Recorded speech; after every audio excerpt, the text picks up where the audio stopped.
Finance bureau பார்த்துக்கிட்டு இருக்க வருங்கால கோடீஸ்வரர்கள் அனைவருக்கும் வணக்கம். கொஞ்ச நாளைக்கு முன்னாடி பெட்ரோல் வெஹிக்கிள் வாங்க போறீங்களா, டீசல் வெஹிக்கிள் வாங்க போறீங்களா அப்படிங்கிற கேள்விலாம் இருந்துச்சு. இன்னைக்கு ஈவி கார் வாங்க போறீங்களா அப்படின்னு ஒரே கேள்வியை வந்து ஸ்ட்ரைட்டாக கேட்டுறாங்க. ஸோ அந்த அளவுக்கு ஈவி பெனட்ரேஷன் அப்படிங்கிறது இந்தியாவில் இருக்கு அண்ட் குளோபலியும் அதே மாதிரி இருந்துகிட்டு இருக்கு. ஸோ இன்னைக்கு நிலைமைக்கு எடுத்து பார்த்தீங்க அப்படின்னா ஓவராலாக இந்த வேர்ல்டில் வந்து ஆட்டோமொபைல் இண்டஸ்ட்ரியில் எலக்ட்ரானிக் வெஹிக்கிளுடைய சேல்ஸ் அப்படிங்கிறது எலக்ட்ரானிக் வெஹிக்கிளுடைய மார்க்கெட் ஷேருங்கிறது 25% நெருங்கிருச்சு. பட் இந்தியாவை எடுத்துக்கிட்டிங்கன்னா இந்தியாவுடைய இது வந்து நியர்லி 8%, 7.8 அந்த ரேஞ்சில் இருக்குது இப்போ 2025 பொறுத்த வரைக்கும். இப்போ 2025 எடுத்துக்கிட்டிங்கன்னா இந்தியாவில் வந்து எலக்ட்ரிக் வெஹிக்கிளுடைய சேல்ஸுங்கிறது 2.3 மில்லியனை கிராஸ் பண்ணியிருக்கலாம். 2030க்கு இந்தியா ஒரு டார்கெட் வச்சிருக்காங்க. 30% நம்மளுடைய ஓவரால் ஆட்டோமொபைல் சேல்ஸில் இவி சேல்ஸ் இருக்கணும் அப்படின்ட்டு. இப்போது ரீசெண்டாக ஜிஎஸ்டியை கட் பண்ணாங்க. 5% தான் ஈவிக்கு ஜிஎஸ்டி அப்படின்னு கொண்டு வந்தாங்க. அதுவும் நல்ல சேல்ஸை போஸ்ட் பண்ணியிருக்கு. இந்த மாதிரி பல காரணங்கள் இருக்கிறதுனால இந்த பெனட்ரேஷன் வந்து 8% இருக்குது அப்படின்னு சொல்கிறாங்க. ஸோ ஈவி செக்டார் க்ரோ ஆகுது அப்படின்னாலே அது கூட சேர்ந்து லித்தியம் அயன் பேட்டரி செக்டாரும் க்ரோ ஆகுது அப்படின்னு அர்த்தம். அப்போ இந்த லித்தியம் அயன் பேட்டரிக்கு சப்போர்ட் பண்ணக்கூடிய அந்த பேட்டரி தயாரிப்பில் இருக்கக்கூடிய முக்கியமான பொருட்களை கொடுக்கக்கூடிய கம்பெனிஸ் எது அப்படிங்கிறத நம்ம பார்க்க வேண்டியிருக்கு. அதுக்காக தான் இந்த வீடியோ. ஸோ இந்த வீடியோவில் இந்த கெமிக்கல் சம்மந்தப்பட்ட பேட்டரி சம்மந்தப்பட்ட 3 ஸ்டாக் நான் உங்களுக்கு சொல்ல போகிறேன். இந்த 3 ஸ்டாக்கும் உங்களுக்கு தெரிஞ்ச ஸ்டாக்காக இருக்கலாம், தெரியாத ஸ்டாக்காக கூட இருக்கலாம். அண்ட் இது முழுக்க முழுக்க உங்களுக்கு எஜுகேஷனல் பர்பஸுக்காகவும் இன்ஃபர்மேட்டிவ் பர்பஸுக்காக மட்டும்தான் சஜஷனோ அட்வைஸோ கொடுக்குறதாக இல்லை. ஸோ இதில் டிஸ்கஸ் பண்ண போகிற ஸ்டாக்ஸில் நீங்கள் இன்வெஸ்ட்மெண்ட் எடுக்கணும் அப்படின்னு நினச்சிங்கன்னா உங்களுக்கு நல்லா தெரிஞ்ச செபி ரிஜிஸ்டர்ட் அட்வைசரை கேட்டுக்கிட்டு நீங்களும் நல்லா ஓன் ரிசர்ச் பண்ணிட்டு அதுக்கப்புறமா என்ட்ரி கொடுங்க. ஸோ மார்க்கெட் எக்ஸ்பெக்டேஷன் எப்படி இருக்குன்னு பார்த்தீங்கன்னா 1.45 லட்சம் கோடி இந்த செக்டாருக்குள்ள வரும். அது இந்த செக்டாரை பூஸ்ட் பண்ணும் அப்படின்றாங்க. இந்த 1.45 லட்சம் கோடி மார்க்கெட் பூம் யாருக்கு நல்லது செய்ய போகுது, எந்தெந்த ஸ்டாக்குக்கெல்லாம் நல்லது செய்ய போகுது அப்படின்னு பார்த்தோம்னா அதில் இந்த 3 ஸ்டாக்கும் ஒரு முக்கியமான ஸ்டாக்காக இருக்கும் அப்படின்னு எக்ஸ்பெக்டேஷன்ஸ் இருக்குது. அப்போது அதிலிருந்து நம்ம இழுக்கலாம். ஓகே, இப்போ நம்ம எதுக்கு வரோம் அப்படின்னு பார்த்தீங்கன்னா இந்தியன் லித்தியம் அயன் பேட்டரியுடைய மார்க்கெட் எப்படி இருக்குன்னு வரும். இப்போ 2025 இந்தியன் லித்தியம் அயன் பேட்டரியுடைய மார்க்கெட் சைஸுங்கிறது $5.8 பில்லியன் இருந்துச்சு. இது 2030 $16 பில்லியன் மாறும் அப்படின்றாங்க. அந்த $16 பில்லியன் தான் 1.45 லட்சம் கோடி அப்படிங்கிறது. ஆனால் ருப்பி டிப்ரிசியேட் ஆனிச்சுன்னு வச்சிங்களா, அது இன்னும் அதிகமாகும், அது வேற கதை. ஸோ இந்த லித்தியம் அயன் பேட்டரியுடைய மார்க்கெட் அப்படின்னு வரும்போது அதுக்கு நிறைய இன்டர்மீடியேட்ஸ் தேவை. Electrolytes, conductive material, speciality additives, இந்த மாதிரி நிறைய தேவை. அதையெல்லாம் தயாரிக்கிற கம்பெனி தான் நம்ம பார்க்குறோம். ஸோ ஃபஸ்ட்டு பார்த்தீங்கன்னா நானோவேஸ் ப்ராஜெக்ட் அப்படிங்கிற ஒரு ப்ராஜெக்ட்டுங்க.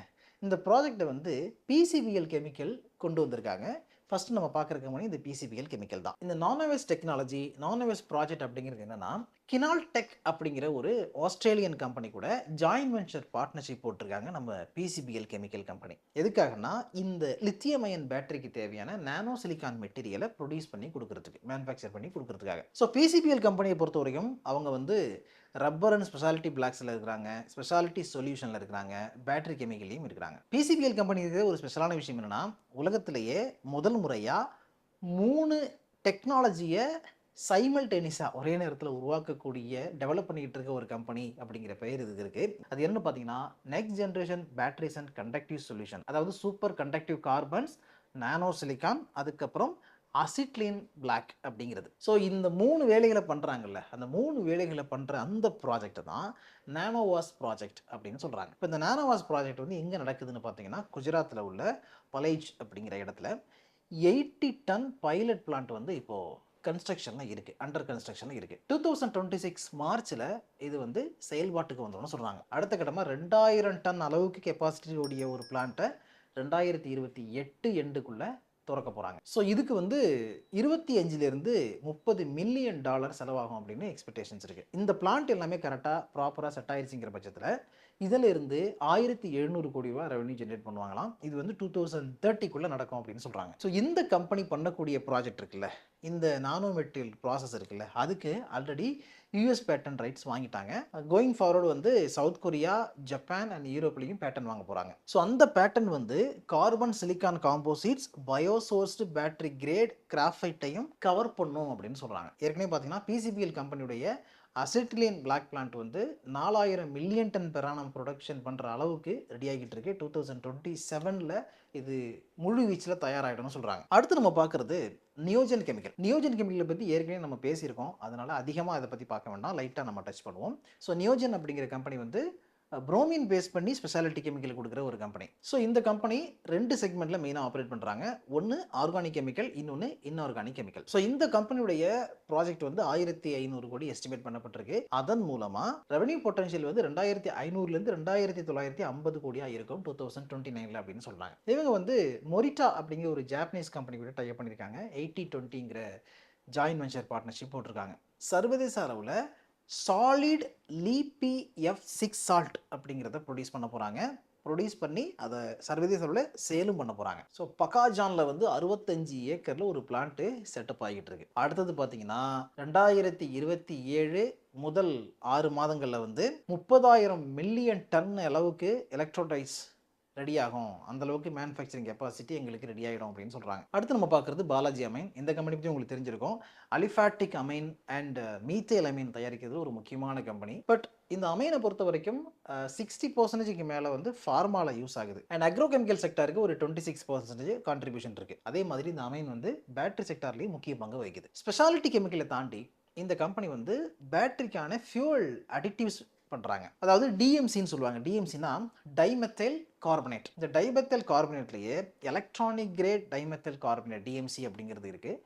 அது எதுக்காக யூஸ் ஆகுதுன்னு பார்த்தீங்கன்னா இவி பேட்டரிக்கு யூஸ் ஆகுது. இப்போது இந்த பாலாஜி அமீன் கம்பெனிக்கு இருக்கிற ஒரு பெரிய ப்ளஸ் பாயிண்ட் என்ன அப்படின்னு பார்த்தீங்கன்னா இந்த எலக்ட்ரானிக் கிரேட் டிஎம்சி இருக்குல்ல, டைமெத்தைல் கார்பனேட் இருக்குல்ல, அதை இந்தியாவில் தயாரிக்கிற ஒரே ஒரு கம்பெனி பாலாஜி அமீன் தான். 15,000 million ton per annum produce பண்ணுற அளவுக்கு இவங்க கிட்ட கெப்பாசிட்டி இருக்குது. இது போன வருஷம் மே மாதத்தில் இந்த பிளான்ட்டை கமிஷன் பண்ணாங்க. ஓகே, இப்போ நம்ம ரிசல்ட்ஸ் பார்க்கலாம்.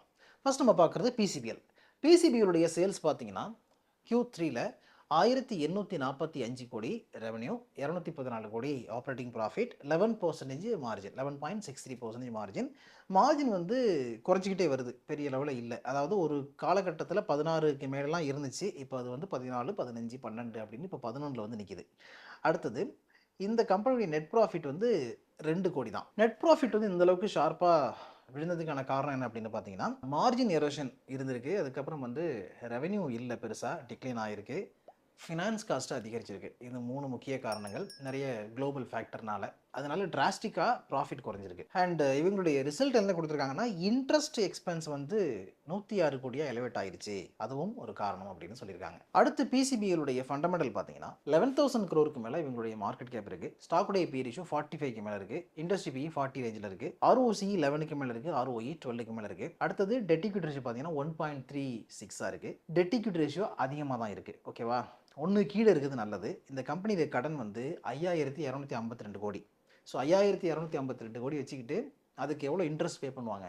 அதுதான் இந்த அளவுக்கு இந்த கம்பெனியுடைய ப்ராஃபிட் அடி வாங்குறதுக்கு ஒரு முக்கியமான காரணம் அப்படின்னு நினைக்கிறேன். அடுத்தது ஃபேஸ் வேல்யூ 1 ரூபா தான். 52 வாரங்களில் ஹையஸ்ட் பிரைஸ் பார்த்தீங்கன்னா 444, lowest price 254 and current price 300 ரூபான்னு ட்ரேட் ஆகிட்டு இருக்கு. ஸோ ஷேர் ஹோல்டிங் பேட்டர்னை பொறுத்த வரைக்கும் ப்ரொமோட்டர் ஹோல்டிங் 53க்கு மேலே இருக்கு, எஃப்ஐஎஸ் 5க்கு மேலே வச்சிருக்காங்க, டிஎஸ் 10க்கு மேலே வச்சிருக்காங்க, ரிட்டைல் ஹோல்டிங் 29க்கு மேலே இருக்கு. ஸோ இந்த கம்பெனி பார்த்தீங்கன்னா இந்த கம்பெனி இருக்கக்கூடிய ஃபியூச்சர் ஆப்பர்ச்சுனிட்டிஸ் எல்லாமே நல்லா இருக்கு. பட் கரண்டாக நம்ம ஃபண்டமெண்டலி பார்க்குறோம் அப்படின்னு பார்த்தீங்கன்னா சில பிரச்சனைகள் இருக்கு. அடுத்து நம்ம பார்க்குறது நியோஜன் கெமிக்கல். நியோஜன் கெமிக்கலுடைய சேல்ஸ் வந்து 220 கோடி, ஆப்ரேட்டிங் ப்ராஃபிட் 31 crore இருக்கு. 14.5% மார்ஜின் வச்சிருக்காங்க. இந்த மார்ஜின் வந்து ரீசெண்ட் டைம்ல குறைஞ்சிருக்கு. பட் பெரிய அளவில் இல்லை, 17 அந்த ரேஞ்சில் இருந்து 14 அப்படின்னு குறைஞ்சிருக்கு. நெட் ப்ராஃபிட் பார்த்தீங்கன்னா 3.69 crore இருக்கு. நெட் ப்ராஃபிட்டும் குறைஞ்சிருக்கு. ஸோ இந்த கம்பெனியுடைய ப்ராஃபிட் அடி வாங்கினதுக்கு காரணமும் ஹையர் ஃபைனான்ஸ் காஸ்ட்டு, அதுக்கப்புறம் இன்சூரன்ஸ், இந்த மாதிரியான விஷயங்கள் தான். ஸோ இந்த ஸ்டாக்குடைய ஃபண்டமெண்டல் பார்த்தீங்கன்னா 3,000 crore மேலே, 3,800 crore மேலே மார்க்கெட் கேப் இருக்கிற ஒரு கம்பெனி.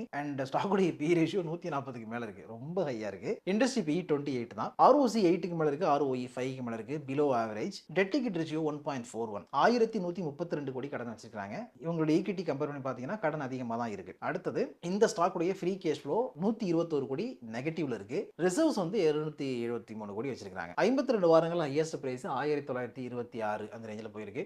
லோவஸ்ட் பிரைஸ் 967 வரைக்கும் போயிருக்கு. கரண்ட் பிரைஸ் 1440 ரேஞ்சில் ட்ரேட் ஆகிட்டு இருக்கு. ஸோ இந்த ஸ்டாக்குடைய ப்ரொமோட்டர் ஹோல்டிங் 51க்கு மேலே இருக்கு, எஃப்ஐஎஸ் 4க்கு மேலே வச்சிருக்காங்க, டிஎஸ் 21க்கு மேலே வச்சிருக்காங்க, ரிட்டைல் ஹோல்டிங் 22க்கு மேலே இருக்கு. ஃபைனல் நம்ம பார்க்குறது பாலாஜி அமைன். பாலாஜி அமைனுடைய சேல்ஸ் பார்த்தீங்கன்னா 331 கோடி அண்ட் ஆப்ரேட்டிங் ப்ராஃபிட் 57 கோடி, மார்ஜின் 17%. இந்த மார்ஜினில் வந்து பெரிய மாற்றங்கள்லாம் கிடையாது, 17, 18, 15 அந்த மாதிரி போயிட்டு இருக்கு. நெட் ப்ராஃபிட் வந்து 31 crore பார்த்துருக்காங்க, லாஸ்ட் இயர் சேம் பீரியடும் அதே 31 crore தான். ஸோ இந்த ஸ்டாக்குடைய ஃபண்டமெண்டல் பார்த்தீங்கன்னா 3500 கோடிக்கு மேல மார்க்கெட் கேப் இருக்கு. ஸ்டாக்குடைய பி ரேஷியோ 24க்கு மேல இருக்கு. இண்டஸ்ட்ரி பி 28 அந்த ரேஞ்சில் இருக்கு. ROCE 11க்கு மேல இருக்கு. ROE 8க்கு மேல இருக்கு. ரெண்டுமே வந்து ஆவரேஜ்க்கு கீழே தான். டெட் ஈக்விட்டி ரேஷியோ 0.02 கம்மியாக இருக்குது. 31 கோடி தான் கடன் வச்சிருக்காங்க. அந்த வகையில் இதை பாராட்டலாம். ஃப்ரீ கேஷ் ஃப்ளோ வந்து 69 கோடி இருக்குது. அடுத்தது ஸ்டாக்குடைய ஃபேஸ் வேல்யூ ₹2. ஹையஸ்ட் ப்ரைஸ் பார்த்தீங்கன்னா 52 வாரங்கள் 1946, லோவஸ்ட் ப்ரைஸ் 1060. கரண்ட் ப்ரைஸ் வந்து 1090 ரேஞ்சில் ட்ரேட் ஆகிட்டு, ஆல்மோஸ்ட் 52 வார லோவஸ்ட் ப்ரைஸில் தான் இந்த ஸ்டாக்கு ட்ரேட் ஆகிட்டு இருக்கு. ஸோ ஷேர் ஹோல்டிங் பேட்டர்ன் பார்த்தீங்கன்னா ப்ரொமோட்டர் ஹோல்டிங் 54க்கு மேலே இருக்குது. FIS 3க்கு மேலே வச்சிருக்காங்க. DIS 1க்கு மேலே வச்சிருக்காங்க. நியர்லி 2 வச்சிருக்காங்கன்னு வச்சுக்கலாம். ரிட்டைல் ஹோல்டிங் 40க்கு மேலே இருக்குது. ஸோ 3 ஸ்டாக்குமே நல்ல பொட்டன்ஷியல் இருக்குது. பட் பாலாஜி அமீனை தவிர மீதி இருக்கக்கூடிய 2 ஸ்டாக்குமே ஃபண்டமெண்டலாக பிரச்சனையில் இருக்குது. பட் பாலாஜி அமீன் பார்க்கும்பொழுது ஃபண்டமெண்டலி டீசெண்டாக இருக்குது அப்படின்னு எடுத்துக்கலாம். ப்ராஃபிட்டபிலிட்டி ROCE ROE வந்து லோவாக இருந்தால் கூட கரண்ட் இதுக்கு வந்து ஓகே அப்படிங்கிற மாதிரி இருக்குது. ஓகே, இதோட இந்த வீடியோ வைண்ட் பண்ணிப்போம். இதில் நான் சொன்னது எல்லாமே உங்களுக்கு எஜுகேஷனல் பர்பஸுக்காகவும் இன்ஃபர்மேட்டிவ் பர்பஸுக்காக மட்டும்தான், சஜஷனோ அட்வைஸோ கொடுக்கறதாக இல்லை. நீங்கள் இந்த 3 ஸ்டாக் பற்றி என்ன நினைக்கிறீங்க அப்படிங்கிறத கமெண்ட்ஸில் சொல்லுங்கள். இந்த ஸ்டாக்ஸ் எல்லாத்தையும் நீங்கள் வாங்கணும்னு நினச்சிங்கன்னா உங்களுக்கு நல்லா தெரிஞ்ச செபி ரிஜிஸ்டர்ட் அட்வைசரை கேட்டுக்கிட்டு நீங்களும் நல்லா ஓன் ரிசர்ச் பண்ணிட்டு அதுக்கப்புறம் வாங்க. இதே மாதிரி அடுத்த ஒரு நல்ல வீடியோ மீட் பண்ணுவோம். அது வரைக்கும் உங்களை நீங்கள் பத்திரமா பார்த்துங்க. Thank you so much.